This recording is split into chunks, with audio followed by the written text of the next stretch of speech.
Hello, beautiful souls, and welcome. My name is Ann Deeds, and today we're going to talk about something that touches nearly all of us at some point in our lives: the profound pain of a breakup. It's a universal experience, a wound that can feel so deep and personal. It's as if a part of you has been physically removed. Whether you're a man feeling the pressure to be strong and silent, or a woman navigating a storm of complex emotions, the truth is that heartbreak doesn't discriminate. It shatters routines, questions our future, and can leave us feeling lost in a fog of confusion and sadness. I want you to know, right here at the start, that everything you're feeling is valid. The sleepless nights, the replayed conversations, the ache in your chest, it's all part of the process. But I also want to plant a seed of hope in your heart. This pain, as all-consuming as it feels right now, is not your final destination. It is a season, and like all seasons, it will pass. Healing isn't just possible, it's your birthright. It's a journey back to yourself, and it's a journey you don't have to walk alone. So take a deep breath with me. Let it out. In this space, we're going to explore the path forward, step by step, with compassion and understanding. We will navigate the confusing emotions, find strength in our vulnerability, and learn how to piece ourselves back together, not as we were, but stronger and wiser. This is your invitation to begin the beautiful, transformative process of healing. Let's walk this journey together. The end of a relationship can feel like a personal earthquake, where the very ground beneath your feet becomes unstable. Everything you thought you knew, every plan you made, every future you imagined, suddenly crumbles. It's a deeply disorienting experience, and it's so important to acknowledge that the pain is real, regardless of who you are. Society often puts different expectations on us. Men are told to man up and move on, while women are sometimes portrayed as overly emotional. But here, we're throwing those labels away. Heartbreak is a human experience, not a gendered one. The loss of connection, intimacy, and a shared life cuts deep for everyone. So, our first step on this journey is simply to create a space of empathy for ourselves and for each other. Let's recognize that this process is messy, it's non-linear, and there's no right way to feel. You might feel anger one moment, profound sadness the next, and a strange sense of relief an hour later. All of it is okay. The goal isn't to rush to the finish line of being over it, but to honor the journey of healing itself. This is about giving yourself the grace and permission to feel, to process, and to slowly, gently find your footing again. And here is the promise I want to offer you today. You will heal. It might not feel like it now, when the memories are fresh and the future feels terrifyingly blank. But within you lies an incredible capacity for resilience and transformation. This pain can become the catalyst for a deeper understanding of yourself, a more profound self-love, and a clearer vision for the life you truly want to build. This isn't just about getting over someone, it's about coming back home to yourself. And that is a beautiful, hopeful journey to be on. One of the most common reactions to deep pain is to try to run from it. We distract ourselves with work, we numb it with endless scrolling, or we pretend we're fine because we don't want to be a burden. But healing requires the opposite. It requires courage. The courage to stand still and let the wave of emotion wash over you. Acknowledging your pain doesn't mean wallowing in it forever. It means validating its existence. It's saying to yourself, yes, this hurts. I am sad. I am angry. I am confused. And that is okay. This simple act of acceptance is the first, most crucial step toward release. Think of your emotions like messengers. Anger might be telling you a boundary was crossed. Sadness is telling you that you lost something you valued. Loneliness is telling you that you miss connection.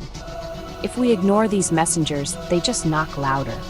Allowing yourself to feel is not a sign of weakness. It is a sign of profound human strength. It takes immense bravery to sit with discomfort, to cry when you need to cry, and to admit that you're not okay. This is where true healing begins, not in avoidance, but in honest, gentle confrontation with your own heart. So my invitation to you in this chapter is to give yourself permission. Find a safe space, your car, your shower, a quiet room, and just let yourself feel. Don't judge the emotion, don't analyze it just yet. Simply observe it, name it, say it out loud. I feel heartbroken, I feel rejected, I feel lost. Let the tears fall if they need to. This act of emotional honesty creates a space for the pain to move through you instead of getting stuck inside you. You are strong enough to hold this pain, and by holding it, you begin to lessen its power over you. In the chaotic aftermath of a breakup, our minds desperately search for a reason, a single point of failure to make sense of the pain. And so often that searchlight turns inward. If only I had been more patient. If only I hadn't said that one thing. Maybe if I were thinner, funnier, more successful, they would have stayed. This spiral of self-blame is a heavy, unproductive burden to carry. It keeps you chained to a past you cannot change and erodes the self-worth you need to heal. I want you to hear this loud and clear. A relationship is a dynamic between two people. Its success and its failure are a shared responsibility. It's natural to reflect on your role and what you could have done differently. That's called growth. But there is a vast difference between healthy reflection and destructive self-blame. Reflection leads to wisdom for the future. Blame leads to shame about the past. You must remember that you showed up with the tools, the awareness, and the emotional capacity you had at that time. You did the best you could with what you knew. Forgiving yourself for not knowing then what you know now is a profound act of self-compassion. Let's practice a shift in perspective. Instead of saying, "It was all my fault," try saying, "We were not the right fit for each other at this time." Instead of, "I messed everything up," try, "I learned a valuable lesson about communication and my own needs." Release the need to be the sole villain in this story. You are a complex, imperfect, and beautiful human being who was part of a complex, imperfect relationship. It's time to lay down the weight of blame and pick up the grace of self-forgiveness. That is where your power lies. We often associate grief exclusively with death, but the end of a significant relationship is also a death. It's the death of a future you planned, the death of shared dreams, the death of a daily routine, and the death of an identity you held as part of a couple. It is a profound loss, and it deserves to be mourned. Society often pressures us to get over it quickly, to put on a brave face and move on. But grieving is not a detour on the path to healing. It's the path. Rushing this process is like trying to build a new house on a cracked foundation. You must allow the ground to settle first. Grieving is the process of honoring your investment. You invested your time, your hopes, your vulnerability, and your love. It's completely natural and necessary to feel the weight of that loss. Some days, the grief will feel like a heavy blanket, making it hard to get out of bed. Other days, it might be a sharp, unexpected pang of sadness triggered by a song or a place. Allow it all. Don't police your emotions or tell yourself you should be further along by now. There is no timeline for mending a broken heart. Your only job is to be gentle with yourself through the process. Think of it like tending to a physical wound. You wouldn't expect a deep cut to heal overnight. You would clean it, protect it, and give it time. Your emotional wounds require the same tender care. So, let yourself cry, let yourself be unproductive, let yourself feel the emptiness. This is not you being weak. This is you doing the necessary sacred work of grieving. By fully honoring what was lost, you create the emotional space to one day welcome what is to come. Every tear you shed is watering the seeds of your future strength. In the early stages of healing, your heart is like an open wound, and everything can feel like salt. A photo that pops up on your social media feed, a text message notification from their number, their favorite sweater still hanging in your closet. These small things can send you spiraling back into the depths of pain. Creating some gentle distance is not about erasing the person or pretending the relationship never happened. It's a necessary act of emotional self-preservation. It's about giving your nervous system a break and creating a safe haven where you can begin to heal without constant, painful reminders. I use the word gently for a reason. This doesn't have to be a dramatic, angry act of blocking and deleting everything in a fit of rage, though if you need to do that, that's okay too. But a gentler approach can feel more empowering. Consider muting their profiles on social media instead of unfollowing or blocking. This removes them from your daily feed without the finality that you might not be ready for. You can archive your old text conversations instead of deleting them. put physical mementos, photos, gifts, letters, into a box and store it somewhere out of sight. The goal here is not to create a permanent wall, but a temporary sanctuary. You are curating your environment to support your healing. You are taking control of what you allow into your emotional and mental space each day. This isn't an act of avoidance. It's an act of profound self-care. You are lovingly telling yourself, my peace is my priority right now.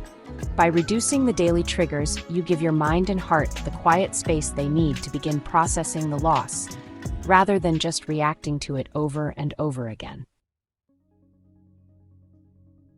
A pain that is held in solitude often magnifies. It echoes in the chambers of your own mind, growing louder and more distorted with each repetition. One of the most powerful antidotes to this is connection.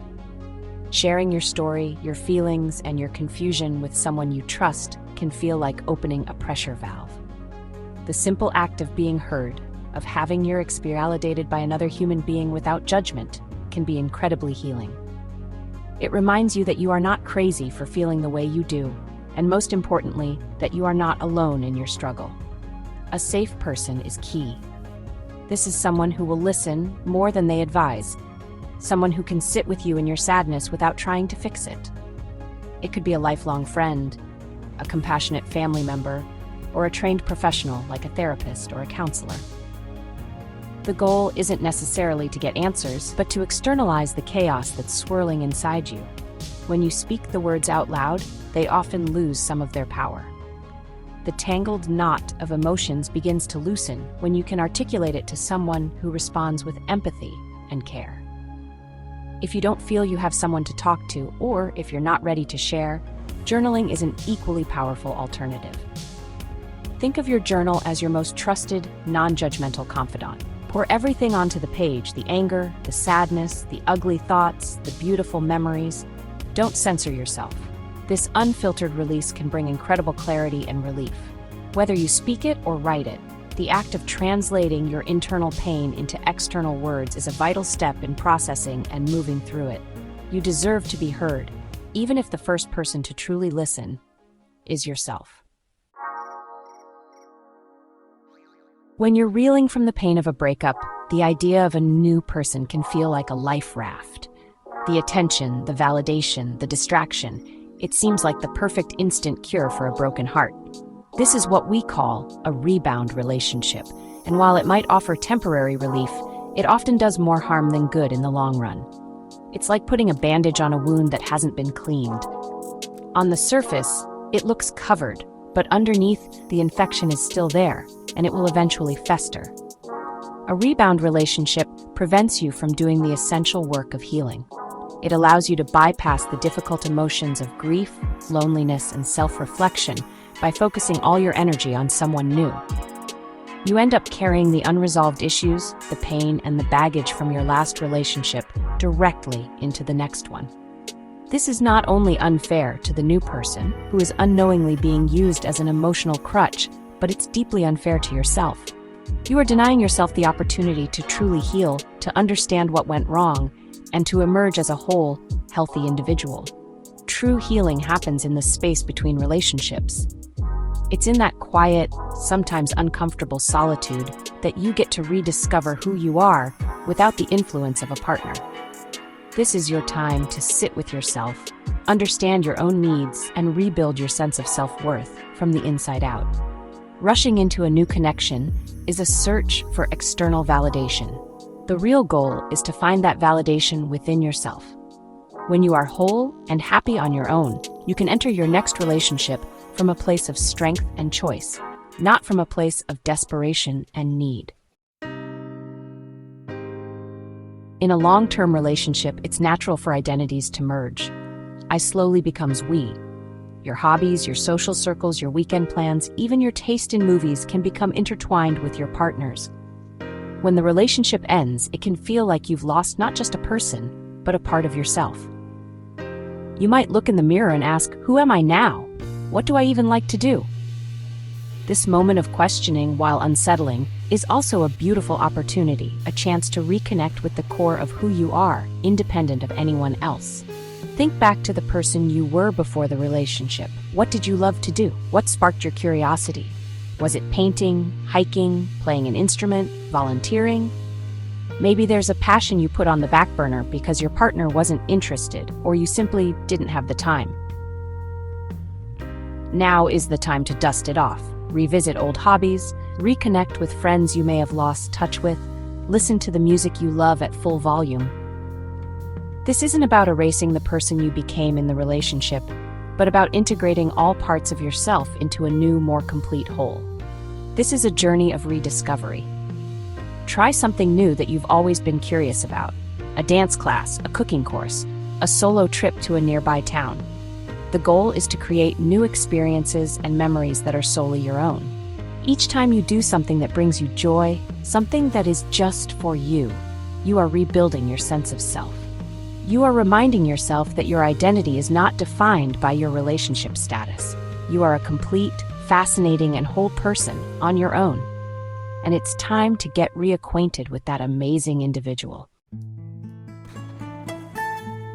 When you're in the midst of healing from a breakup, the end goal, being completely over it, can feel impossibly far away. Looking at the entire mountain you have to climb can be overwhelming and discouraging. So instead of focusing on the summit, let's focus on the single step you can take today. Healing doesn't happen in one giant leap. It happens in a series of small, consistent, daily wins. These are tiny victories that, when strung together, create powerful momentum and rebuild your confidence one day at a time. A daily win can be incredibly simple. It could be getting out of bed when you wanted to stay hidden under the covers. It could be making yourself a nutritious meal instead of skipping it. It could be going for a 10-minute walk, even when you had no energy. Maybe it's reaching out to a friend, or resisting the urge to check your ex's social media, or getting through an entire song that used to make you cry. These actions might seem insignificant, but they are not. Each one is a declaration that you are choosing yourself, choosing healing, and choosing to move forward. I encourage you to consciously acknowledge these wins. At the end of each day, take a moment to mentally list or even write down 3 small things you accomplished. Today I showered and got dressed. Today I finished a chapter of a book. Today I didn't cry in the car. Celebrating these small achievements shifts your focus from what you've lost to what you're gaining: strength, resilience, and a renewed sense of agency over your own life. You are proving to yourself day by day that you are capable of getting through this. A breakup is not just an emotional event, it's a significant mental health challenge. The stress, grief, and upheaval can trigger or even make worse feelings of anxiety and depression. It's really crucial during this time to be proactive about protecting your mental well-being with the same seriousness you would treat a physical injury. This means recognizing when the sadness is becoming more than just sadness and knowing when you might need more support than your friends and family can provide. There is absolutely no shame in seeking professional help. In fact, it's honestly a sign of incredible strength and self-awareness. Therapy, counseling, or joining a support group can provide you with tools, strategies, and a safe, confidential space to process your experience. A professional can help you navigate the complex emotions, identify unhealthy thought patterns like self-blame, and guide you in rebuilding your self-esteem. Think of it as having an experienced guide on a difficult hike. They can't carry you up the mountain, but they can show you the safest path, point out the obstacles, and remind you to rest and drink water. Seeking help is an investment in your long-term healing and happiness. Beyond professional help, there are daily practices that can support your mental health. Prioritize sleep because exhaustion just makes everything feel worse. Move your body in a way that feels good. Exercise really is a powerful mood booster. Be mindful of your consumption of alcohol or other substances, since those can often amplify negative emotions. Practice mindfulness or meditation to calm your racing thoughts. Protecting your mental health is truly the foundation upon which all other healing is built. Be gentle, be proactive, and remember that it's okay not to be okay, but it's even more okay to ask for help. Forgiveness is honestly one of the most misunderstood concepts in the healing journey. We often think that forgiving someone means condoning their actions, letting them off the hook, or that it requires us to reconcile with them. But true forgiveness, the kind that actually leads to freedom, has very little to do with the other person. Forgiveness is a gift you give to yourself. It's the act of untying the heavy anchor of resentment that keeps you tethered to the pain of the past, so that you can finally sail forward. Holding on to anger, bitterness, and a desire for revenge is like drinking poison and expecting the other person to get sick. It only harms you. It keeps the wound fresh, consumes your mental and emotional energy, and prevents you from fully opening your heart to future joy. When you rehearse the ways you were wronged over and over, you're giving the person who hurt you free rent in your head. Forgiveness is the eviction notice. It's you deciding that you will no longer allow that past pain to define your present peace. Practicing forgiveness is a process, not a one-time event. It starts with the intention to let go. It might involve writing a letter to the person that you never send, pouring out all your anger and hurt, and then ending with the words, "I forgive you, and I release you." It might involve forgiving yourself for your part in the relationship's end, or for ignoring red flags. Forgiveness doesn't mean you forget what happened. It means you choose to no longer let it have power over you. It is honestly the ultimate act of reclaiming your power and your peace. In a culture that often glorifies romantic partnerships, being single can feel like a waiting room, a transitional phase you have to endure before real life begins again. I want to invite you to completely reframe that perspective. This single season is not a waiting room, it is a sacred space. It's a rare and valuable opportunity for deep personal growth, unapologetic self-discovery, and the cultivation of the most important relationship you will ever have, the one with yourself. This is your time to be beautifully, wonderfully selfish. You get to decide how to spend your time, your money, and your energy without compromise or consultation. You can eat whatever you want for dinner, watch what you want on TV, and book a spontaneous weekend trip just because you feel like it. It's a time to reconnect with your own rhythm, your own preferences, and your own desires. It's a chance to build a life that you love, completely on your own terms, so that a future partner becomes an addition to your happiness, not the source of it.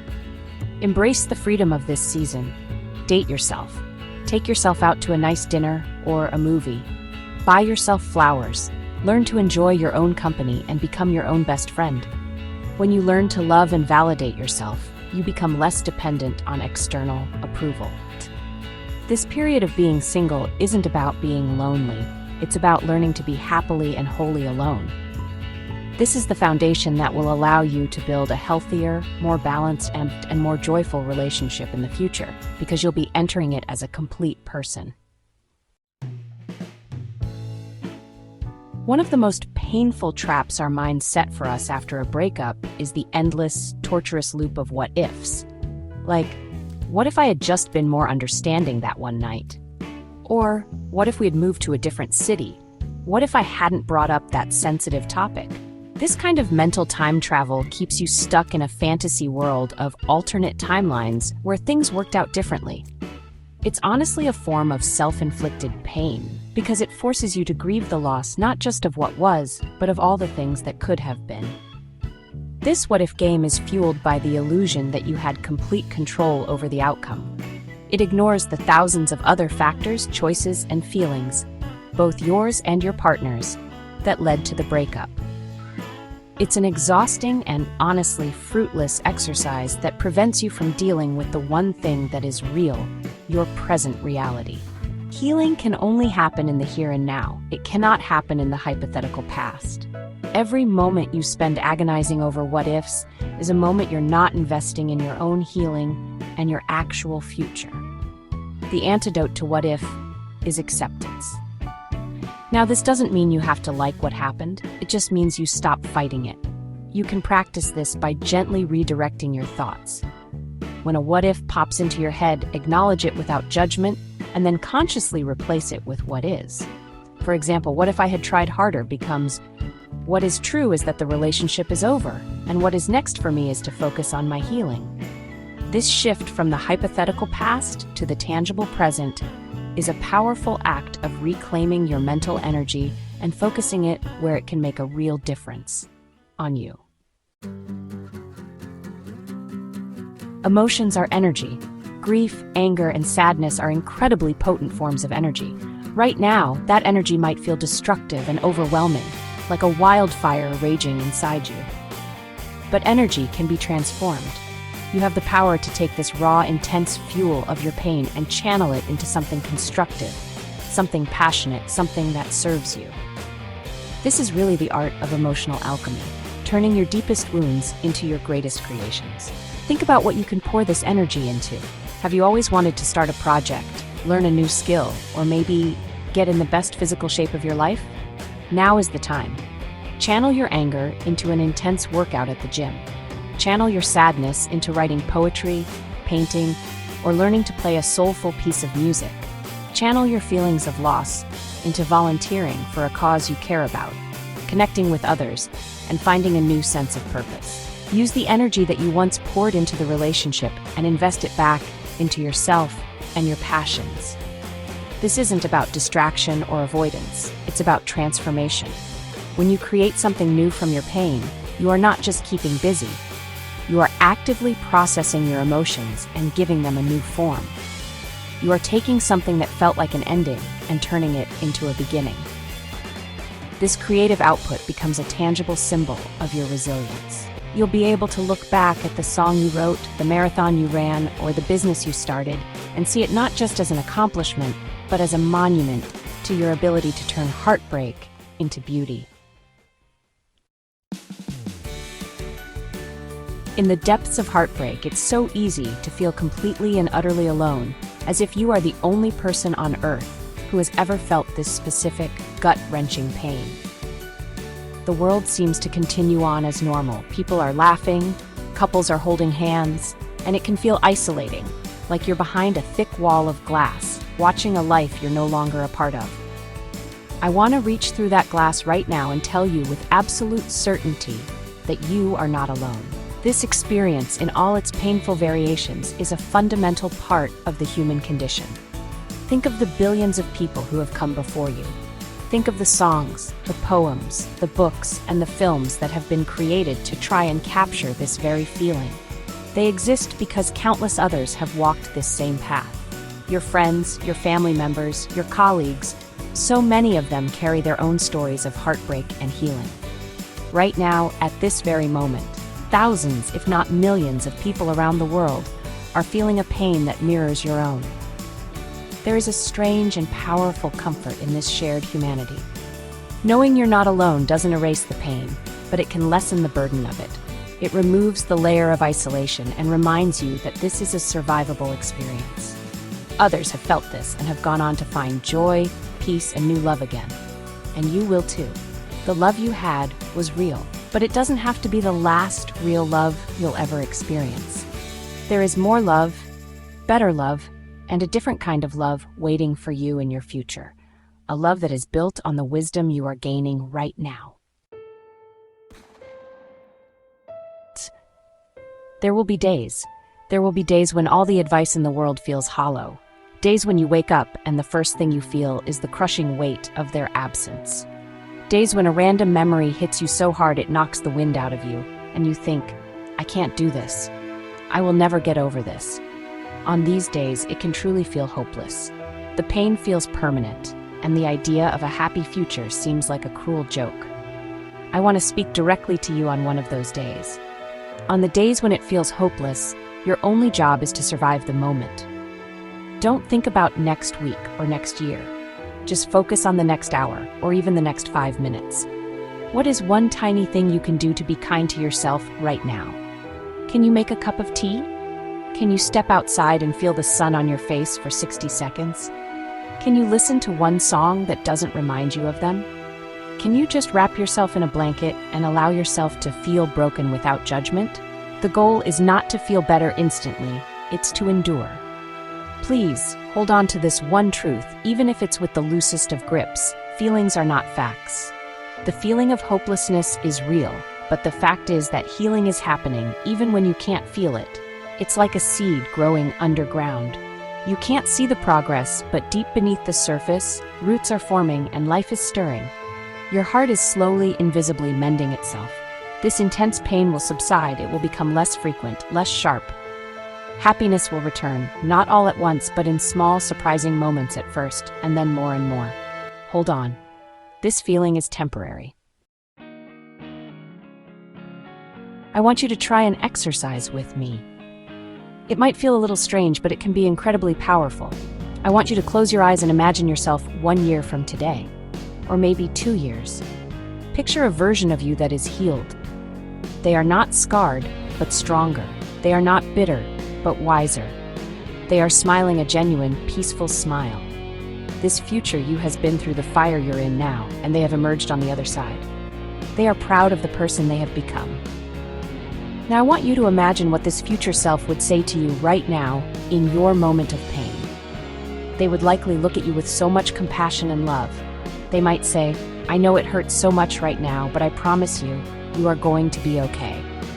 Every tear you are crying is helping to build me. Every day you choose to get out of bed is a victory that I am so proud of. Don't give up." The things you are learning about yourself right now will become the foundation of my happiness. This future you is not a fantasy. They are a promise. They are the person you are becoming through this very process. Writing a letter or a journal entry to this future self can be a powerful anchor. Tell them about your pain, your hopes, and your fears, and then write a letter back from them to you. Let them be your guide and your source of hope. You are on a journey to meet this resilient, joyful version of yourself. Every step you take, no matter how small, is a step closer to them. In the raw aftermath of a breakup, the thought of loving again can feel anywhere from impossible to, just totally terrifying. Your heart might feel too broken, too guarded, or honestly, just too exhausted to even consider it. And that is perfectly okay. The last thing you need is pressure to find someone new. The focus, as we've discussed, really has to be on you and your healing. But I do want to plant a gentle seed of hope for the future, for a time when you are ready. And that is the beautiful truth that someone new is coming. This isn't about simply replacing the person you lost. The love you will find in the future will be different because you will be different. You will be wiser. You will have a deeper understanding of your own needs, your boundaries, and what you truly want in a partner. The pain you are experiencing now is teaching you invaluable lessons that will serve as your guide in the future. You will be able to spot red flags sooner. You will communicate your needs more clearly. You will choose a partner not from a place of loneliness, but from a place of wholeness. So while you focus on falling in love with yourself and building a life that you adore, know that you are also becoming the person that your future partner is looking for.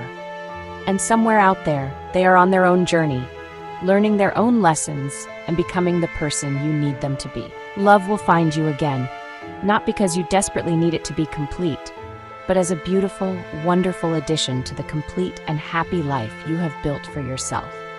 The best love stories often begin after the hardest chapters. As we draw near to the end of our time together, I want to leave you with a final, gentle encouragement. Please be so incredibly patient and kind with yourself. Healing is not a race, and it's not a linear process. There will be good days, and there will be bad days. There will be steps forward, and there will be steps back. This is normal. This is human. On the hard days, don't see it as a failure, but simply as part of the dance of healing. Treat yourself with the same compassion you would offer a dear friend going through the same thing. Think of this process as a kind of magic. You are taking the shattered pieces of your heart, and with time, patience, and self-love, you are rearranging them into a beautiful mosaic. The finished piece won't be the same as it was before. It will be different. The cracks will still be there, but they will be filled with the gold of resilience, wisdom, and a deeper understanding of love. You are not broken beyond repair. You are in the midst of a profound and sacred transformation. Trust the process. Trust your own strength. Trust that the sun will feel warm on your skin again, that music will sound beautiful again, and that your heart will feel light and open again. This pain is not your identity. It is a visitor that has stayed for a while to teach you, and one day it will pack its bags and leave. Leaving behind the gifts of its lessons, you are healing, you are growing, and you are on your way back to you. This journey of healing can feel lonely, but it doesn't have to be. The conversation we started today doesn't end when this video does. It continues in the community we are building right here, together. If anything in this video resonated with you, if it gave you even a small glimmer of hope, or made you feel a little less alone, I would be so grateful if you would like the video and subscribe to the channel. Your subscription is more than just a number. It's a way of saying, I'm on this journey too, and I truly want to hear from you. The comments section is a space for us to support one another. Share one small win you've had this week, or one piece of advice that has helped you. You never know who might need to read your words today. Your story, your encouragement, your simple me too can be a lifeline for someone else who is feeling lost in the dark.